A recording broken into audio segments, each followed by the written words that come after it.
Next একটি রিজনিংয়ের solution দেখে নাও। এটা কিন্তু মিসিং নাম্বার থেকে।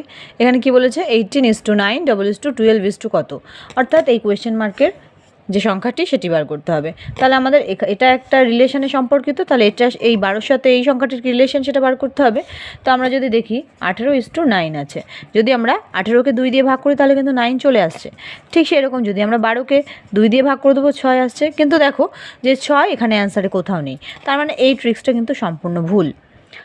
এবার দেখো যদি আমরা একটু দেখি, আমরা যদি 18 স্কোয়ার করি, 18 স্কোয়ার কত 324। স্কোয়ারগুলো তোমরা ভালোভাবে মুখস্থ করবে। 18 স্কোয়ার হলো 324। এবার দেখো এখানে যে প্রত্যেকটা ডিজিট আছে 3, 2, 4, এই প্রত্যেকটা ডিজিট যদি আমরা প্লাস করে দিই, প্রত্যেকটা যদি প্লাস করে দিই তাহলে 4 আর 2 6 আর 3 9 হচ্ছে। ঠিক তেমনি 12-এর স্কোয়ার কত 144, 144। প্রত্যেকটা ডিজিট প্লাস করে দিলে কিন্তু হয়ে যাচ্ছে কত 9, যেটা হচ্ছে অ্যান্সার অপশান।